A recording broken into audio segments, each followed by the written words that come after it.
खुलुमबाय आं सिबि रानि ब्रह्म गोजोन फुंबिलिनि बयनिसिमबो गाहाम हामलायनायखौ जासिहरनाय थाबाय नोंथांमोननि थाखाय आं माखासे खौरां लानानै फैबावबाय अन्नानै भिडिअखौ जोबजासिम नायलांदो रायजोनि दाब दाब जायगायाव जेरैथिंबो बारहुंखा गिख्रंथाव बारहुंखाया फारसेनिफ्राय सिलिंखार खालामलांदों रायजोआव शिबसागरावबो बारहुंखा बारनायनि जाहोनाव गेदेर औवा सुबायानो मोसौनि सायाव गोग्लैसिननायाव जिनैनि बांसिन मोसौफ्रा थैनो गोनां जादों आरो गोबां मोसौआनो जोखोम जादों बेबायदिनो धेमाजि चिरां आरो गुबुन गुबुन जिल्लाफ्राव बारहुंखानि सिमब्रेनायजों न'नि उखुमनि थिं बिरखारदों खायफानि न'नि इन्जुरा बिरखारदों आरो बेबायदिनो गेदेर गेदेर दंफां लाइफांखौबो बायसिननायखौ नुनो मोननाय जादों BPF दोलो एंगारनायनि उनाव नेरसोन बर'आ UPPL दोलोआव आखाइ हमहैबाय बारग'लेङाइ बुंथिगिरि आरो भेरगाव ब्लक BPFनि आफादगिरि नेरसोन बर' बिथाङा UPPL दोलोआव आखाइ हमहैबाय थांनाय माखासे सान सिगांसो बिथाङा BPF दोलो एंगारदोंमोन दा बिथाङा UPPL दोलोआव आखाइ हमहैबाय जम्मु एन्ड काश्मीरनि पहलगामाव उदखारि गाग्लोबनाय जाथाय जानायनि उनाव भारत सरकारा गोख्रों थांखि लादों जायफोर पाकिस्ताननिफ्राय भारतआव दंफैयोमोन बिसोरखौ भारत एंगारनो बिथोन होदों भारत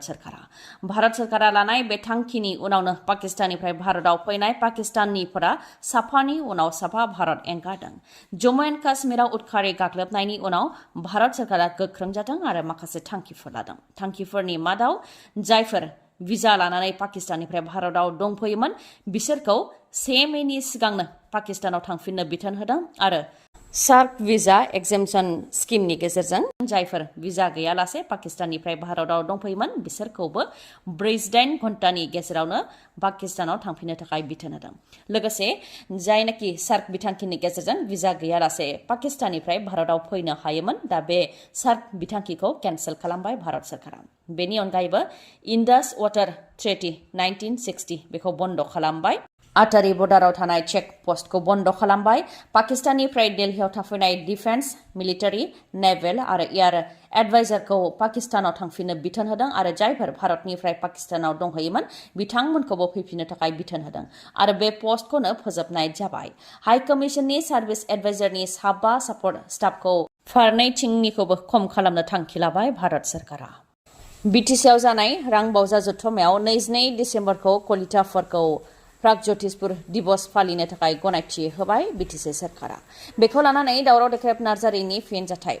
प्रागज्यतिसपुर रायजोआ बर'फोरनि रायजो बेखौ बयबो मिथिगौ आरो जारिमिनाव दंखायो नाथाय कलिताफोरखौ प्रागज्यतिसपुर दिवस फालिनो गनायथि होनायजों प्रागज्यतिसपुर रायजोखौ कलिताफोरनो गथायनानै होनाय जादों होननानै बुंथियो दावराव देख्रेब नार्जारिया नाथाय गावनि सिनायथिखौ लाखिनो रोङाब्ला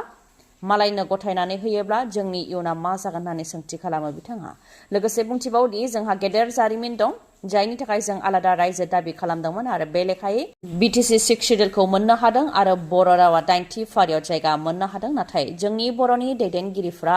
हारि दानो होननानै खुंथायाव फैनानै प्रागज्यतिसपुर रायजोखौ कलितानो गथायनाया दुखुनांथाव जुदि प्रागज्यतिसपुर रायजोखौ कलिताफोरनो गथायोब्ला जोंहा जेबो मोनथाय थानाय नङा बिथांमोनहानो BTCनिफ्राय गामि दानख'नो नागिरगासिनो दं नाथाय प्रमद बर'नि बेबादि थांखि लानाया दुखुनांथाव होननानै बुंथियो दावराव देख्रेब नार्जारिया जम्मु एन्ड काश्मीरनि पहलगामाव उदखारि गाग्लोबनाय जाथाय जानायनि उनावनो इन्डियान एयारफोर्स आरो इन्डियान नेभिआ सांग्रां जादों इन्डियान एयारफोर्सआ एक्सारसाइज आक्रमण खालामदों राफेल कम्बेट जेटनि गेजेरजों गेदेर एक्सारसाइज खालामदों हाजो आरो समान जायगायाव जायखिजाया जायगायावनो सुथुरखौ जाहाथे गाग्लोबनो हायो बेनि थाखाय एक्सारसाइज खालामदों आरो गोजाननिफ्रायनो सुथुरखौ जाहाथे गाग्लोबनो हायो बेनि थाखाय एक्सारसाइज खालामदों जोंहा इन्डियान नेभिआबो मिसाइलखौ फोजोबस्रांनो हानाय बायदि INS सुरातनि गेजेरजों एक्सारसाइज खालामदों जायनि गेजेरजों 70 किल'मिटारनिफ्रायनो सुथुरखौ गाग्लोबनो हायो अख्रांजों आरो दैजों बेबायदि एक्सारसाइज खालामनायखौ नुनायनि उनाव बेखौनो हमदांदोंदि जायखिजाया समाव भारतआ पाकिस्तानखौ गाग्लोबनो हागौ नङाबा जायखिजाया समाव इन्डिया आरो पाकिस्ताननि गेजेराव गेदेर दावहा जानो हागौ बेखौ मोनदांदों जायगानि सुबुंफोरा आसामनि AIUDFनि MLA आमिनुल इस्लामखौ एरेस्ट खालामबाय आसाम पुलिसआ जम्मु एन्ड काश्मीरनि पहलगामाव जानाय उदखारि गाग्लोबनाय जाथायखौ लानानै गनायजाथावै बिबुंथि होनायनि उनावनो AIUDFनि MLA आमिनुल इस्लामखौ एरेस्ट खालामबाय आसाम पुलिसआ नोंथांमोनहाबो सांग्रां जा पाकिस्तानखौ मदद होनानै सोरबाफोर ससियेल मिडियायाव पस्ट होयोबा फेसबुकफोराव पस्ट होयोबा बेनि हेंथा गोख्रों राहा लानाय जागोन होननानै फोरमायथिदों आसामनि गिबि मन्थ्रि डक्टर हेमन्त बिश्व शर्मा बिथाङा जम्मु एन्ड काश्मीरनि पुलवामा गाग्लोबनाय जेराव 47 सिआरपिएफ जवाना जिउ खोमानो गोनां जादोंमोन बेयावबो सोरखारनि षड़यन्त्र दङ होननानै एमएलए आमिनुल इस्लामा बिबुंथि होदोंमोन आरो 2019 मायथाइयाव जानाय लक सभायाव देरहासारनो थाखायनो सोरखारा बेखौ खालामदों होननानै बिबुंथि होदोंमोन एमएलए आमिनुल इस्लामा बेनि अनगायैबो पहलगामाव जानाय उदखारि गाग्लोबनायावबो उदखारिया फैनानै नाम सोंफैदों आरो हिन्दुफोरखौ गावथारदों नाथाय मुस्लिमफोरखौ गावथाराखै होननानै बिजेपिया फोसावदों नाथाय बेबायदि खालामाखै उदखारिफ्रा खोमसियाव थाखोमानानैसो गुलि गावहरदों होननानैबो बिबुंथि होदोंमोन आमिनुल इस्लाम आरो बेखौ लानानै हिन्दु मुस्लिम बोखावनो नाजादों होननानैबो आमिनुल इस्लामा माखासे सोंखारि जाथाव बिबुंथि होदोंमोन बे बिबुंथि होनायनि भिडिअ समाज बिजोङाव गोसारनायनि उनावनो एआइएफडिएफनि एमएलए आमिनुल इस्लामनि हेंथा एफआइआर होनाय जादों बेनि उनाव बे एफआइआरनि सायाव बिथा खालामनानैनो एमएलए आमिनुल इस्लामखौ एरेस्ट खालामदों 2016 मायथाइनि 31 मार्चनि गेजेरावनो नाक्सालाइटफोरखौ गैया खालामनो थाखाय अमित शाहआ जि फोसावदोंमोन बेनि उनावनो गुबुन गुबुन रायजोनि सिकिउरिटि हान्जा आरो पुलिस फर्सआ जइन्ट अपारेशन खालामदों जेराव 20,000 सिकिउरिटि आरो पुलिस हान्जाया 1,000 नाक्सालाइटफोरखौ बेंखनानै बे समाव अपारेशन खालामगासिनो दङ 1,000नि मादाव साबाखौ गावथारनो हाबाय होननानैबो रिपर्टआव मोननाय जादों हादरनि देरसिन नाक्सालाइट अपारेशननि मादाव बेयो मोनसे छत्तीसगढ़नि बिजापुराव थानाय कारेगुट्टा हिल्सखौ बेंखनानै 1,000 उदखारिफोरखौ अपारेशन खालामगासिनो दङ छत्तीसगढ़ तेलेंगाना आरो महाराष्ट्रनि district reserve guard special task force आरो स्टेटनि पुलिस हान्जा सिआरपिएफ आरो गुबुन गुबुन सिकिउरिटि हान्जा गासै 20,000नि बांसिन जइन्ट अपारेशन खालामगासिनो दं बे हाजोआव गोबां आईडी प्लान खालामनाय जादों बेनिखायनो रावबो गामियारिफोरा जाहाथे बे हाजोआव थाङा बे बायदि होनानै उदखारिफोरा फोसावदोंमोन बेनि उनावनो बे हाजोआव मोस्ट वान्टेड कमान्डार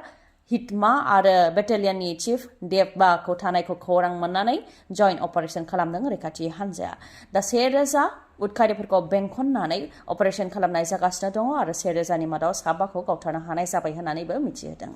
मख'नो गोनांदि बे बोसोराव फ्राय 150 नाक्सालाइटफोरखौ गावथारनो हाबाय सिआइटि क'क्राझारआ गुबुन गुबुन प्रग्रामाव एन्ट्रेन्स आनजादनि थाखाय गोसो गोनां फरायसाफोरखौ हांख्रायहरदों सोलोंथाइ बोसोर 2025-26 नि थाखाय गुबुन गुबुन प्रग्रामाव मुं थिसननो थाखाय सिआइटि क'क्राझारआ हांख्रायहरदों गुबुन गुबुन प्रग्रामफोरा जाहैबाय जेरै डिप्ल'मा इन सिइ अदेबानि civil engineering CSE computer science and engineering electronics and communication engineering लोगोसे FPT food processing technology diploma in CAI control and instrumentation engineering AMT Animation and Multimedia Technology बेनि अनगायैबो BTech Bachelor of Technology आवबो CE Civil Engineering CSE ECE FET आरो IE अदेबानि Instrumentation Engineering बेफोर प्रग्रामनि थाखाय लोगोसेनो Bachelor of Design MCD Multimedia Communication and Design बेफोर प्रग्रामजों लोगोसे MTech in WRH अदेबानि Water Resources and Hydraulic Engineering CSE, FET आरो GET अदेबानि Green Energy Technology MDes in MCD अदेबानि Multimedia Communication and Design PhD in CE, CSE, ECE, FET, IE अदेबानि Instrumentation Engineering ME Physics, Mathematics, Chemistry आरो Humanities and Social Science बेयाव PhD खालामनो हागोन इलिजिबिलिटिफोरा जाहैबाय डिप्ल'मायाव direct एन्ट्रिनि थाखाय क्लास 10 पास जानाय जानो नांगोन नङाबा आनजाद होनाय जानो नांगोन लेटारेल एन्ट्रिनि थाखाय साइन्सआव थाखो 12 उथ्रिसारनाय जानो नांगोन नङाबा होनाय जानो नांगोन नङाबा आईटीआई पास जानाय जानो नांगोन बीटेक गाव डाइरेक्ट एन्ट्रिनि थाखाय साइन्सआव थाखो 12 उथ्रिसारनाय जानो नांगोन नङाब्ला आनजाद होनाय जानो नांगोन लेटारेल एन्ट्रिनि थाखाय डिप्ल'मा इन इन्जिनियारिं नङाबा टेक्न'लजि थानो नांगोन आरो भार्टिकेल एन्ट्रिनि थाखाय डिप्ल'मा इन इन्जिनियारिं नङाबा टेक्न'लजि फ्रम सिआइटि क'क्राझार बिदेशनि थाखाय डाइरेक्ट एन्ट्रियाव जायखिजाया स्ट्रिमाव थाखो 12 उथ्रिसारनाय जानो नांगोन भार्टिकेल एन्ट्रिनि थाखाय diploma in AMT from CIT Kokrajhar एमटेकनि थाखाय बिइ नङाबा बिटेक इन रिलेभेन्ट डिसिप्लिन एमडेसनि थाखाय 10+2+3 with 1 year professional experience in नङाबा 4 बोसोर बिदेश नङाबा BFA नङाबा graduation in relevant discipline PhD नि थाखाय masters degree in relevant discipline online एप्लिकेशननि प्रसेसा जागासिनो दङ जोबथा अक्ट'आ 31 मे